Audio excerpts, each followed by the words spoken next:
राजस्थान में आगामी विधानसभा चुनाव को लेकर अभी से सरगर्मियां तेज हो गई हैं।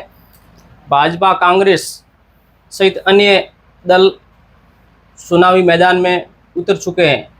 आज हमारे साथ जालोर से आम आदमी पार्टी के जिला अध्यक्ष मशरूर राम जी देवासी मौजूद है। मशरूर राम जी, पहले हमारी बातचीत प्रोग्राम में आपका स्वागत है।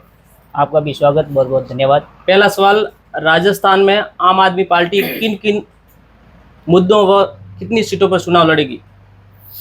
सबसे पहले तो मैं आपका और आपके समस्त जो दर्शक हैं उनका बहुत बहुत धन्यवाद करता हूं और सभी को राम राम करता हूं। अपनी बात को शुरू करने से पहले मैं आपने जिस तरह से बात की राजस्थान के अंदर किस तरह से आम आदमी पार्टी की जो व्यवस्था है चुनाव लड़ने की और आम पब्लिक के बीच में जाने की, तो उसमें अरविंद केजरीवाल जी ने राजस्थान के लिए हमारे समस्त राजस्थान के जिलाध्यक्षों, ब्लॉक अध्यक्षों और हमारा संगठन अब मंडल और गांवों तक भी पहुंच चुका है। तो सबको निर्देश दे रखा है कि जो पिछले कई दशकों से भारतीय जनता पार्टी और कांग्रेस, इन दोनों पार्टियों ने जो जनता के साथ में अहित किया है, जनता की जो मुख्य समस्याएं हैं उन समस्याओं को लेकर के जनता से रूबरू होना है और डोर टू डोर जनता से संपर्क करना है। साथ ही हर गांव और हर घर पर जाकर के जनता की समस्याएं सुननी है। उसके बाद में हम उस हिसाब से स्टेट लेवल पर और क्षेत्रीय लेवल पर जो समस्याएं हैं उनको लेकर आगे मैनिफेस्टो बनाएंगे। जालोर व नया जिला सांसौर दोनों जिलों को मिलाकर 5 विधानसभा सीटें, 500 पर आम आदमी पार्टी किस तरह के उम्मीदवार चयन करेगी और किस मुद्दों पर चुनाव लड़ेगी?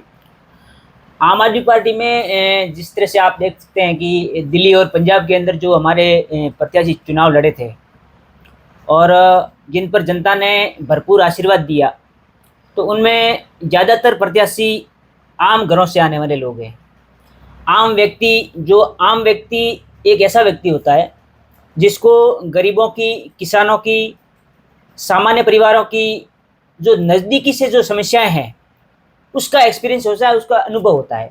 तो आम आदमी पार्टी ज़्यादातर आम लोगों को ही अपना प्रत्याशी घोषित करती है और मुझे लगता है कि जिस तरह से पंजाब और दिल्ली के अंदर आम आदमी पार्टी ने अपने प्रत्याशी उतारे, पंजाब में एक जहां तत्कालीन मुख्यमंत्री चरणजीत सिंह चन्नी जी के सामने जो चुनाव लड़ा और 35,000 वोटों से जो व्यक्ति चुनाव जीता, हमारा आम आदमी पार्टी का कैंडिडेट माननीय तो लाभ सिंह उगू के उनका नाम है, तो उन्होंने आम आदमी पार्टी से चुनाव लड़ा। तो वो एक सामान्य परिवार से हैं, उनकी मदर आंगनवाड़ी में कार्यरत है और एक सामान्य किसान परिवार से है। तो इस प्रकार के कैंडिडेट आम आदमी पार्टी सामान्य परिवारों में से उतारने की कोशिश राजस्थान में भी करेगी। अब जालोर व सांसौर 500 विधानसभाओं के अलावा रानीवाड़ा क्षेत्र में हर गांव ढाणी रानी पहुंच रहे हैं। इसके सामने आपको क्या समस्या मिल रही है आमजन की? आमजन की अगर समस्याओं को देखा जाए तो एक कहने के लिए समस्या वो हमारे पास नहीं, हम जो रियल समस्या हैं वो बताते हैं। मैं पिछले जिलाध्यक्ष नियुक्त होने के बाद मैं पिछले 3 या 4 महीने से लगातार जिले की सभी विधानसभाओं के दौरे पर हूँ और विशेष करके रानीवाड़ा सांसौर की जहाँ तक आपने बात की है, तो रानीवाड़ा विधानसभा की लगभग 32 से 33 पंचायतों में और लगभग 80 से 85 गाँवों में मैं अब तक गया हूँ। तो वहाँ पर मुख्य समस्या जो मुझे दिखी, सबसे पहली समस्या और जटिल समस्या, तो गाँव में जाने के लिए रोड नहीं है। यहाँ की सड़कें मुझे लगता है 15 साल पहले किसी ने बनाई होगी और वो सड़कें अब टूट कर बिखर कर एकदम कंक्रीट में तब्दील हो चुकी है। आमजन को आवागमन में इतनी परेशानी झेलनी पड़ रही है जिसकी कोई सीमा नहीं है। दूसरा नंबर यहाँ पर जो विशेष समस्या यहाँ के लोगों की है, तो किसानों के लिए पीने के पानी में जो कई प्रकार की राज्य सरकार की और केंद्र सरकार की योजनाएं हैं, उन योजनाओं का लाभ अब तक आम व्यक्ति को हर घर पर नल कनेक्शन नहीं मिला और कनेक्शन कहीं जुड़े हैं तो वहाँ पानी नहीं आ रहा। ये मुख्य समस्याएं यहाँ की है। आप विधानसभा क्षेत्र के हर गांव ढाणी पहुंच रहे, आम आदमी पार्टी इस बार रानीवाड़ा विधानसभा से मशरूर राम जी देवासी उम्मीदवार बनेंगे? देखो, उम्मीदवार तय करना वो पार्टी पर डिपेंड करता है, लेकिन हमारी जो आम पब्लिक की जो समस्या हैं उनको लेकर जो आवाज़ है वो हमेशा बुलंद रहेगी। अब चुनाव सिर पर है तो आपका सवाल भी वाजिब है कि कैंडिडेट कौन होगा, लेकिन मैं समझता हूँ कि कैंडिडेट आम व्यक्ति ही होगा, कोई खास व्यक्ति या पैराशूटर यहाँ पर कैंडिडेट नहीं होगा। लेकिन कैंडिडेट महत्वपूर्ण नहीं है। मैं समझता हूँ कि महत्वपूर्ण चीज़ ये है कि मशरूर देवासी कैंडिडेट हो जाएगा, ये चीज़ महत्वपूर्ण नहीं। महत्वपूर्ण चीज़ ये है कि यहाँ की जनता की जो समस्याएं हैं उन समस्याओं को हम कैसे खत्म करें, उन समस्याओं का समाधान कैसे करें। यहाँ की सड़कें जो बिखरी हुई सड़कें हैं, उन सड़कों के लिए आवाज उठाना, कौन कौन वहां पर यहाँ पर भ्रष्टाचार कर रहा है, और भ्रष्टाचार कर रहा है तो उसके ऊपर जांच क्यों नहीं हो रही है, उनके खिलाफ एक्शन क्यों नहीं हो रहे हैं, जनता भुगत रही है। यहाँ की जो सरकारी स्कूलों की अगर हम बात करें तो आज सरकारी स्कूलों में कोई व्यक्ति यहाँ पढ़ाना नहीं चाहता बच्चों को।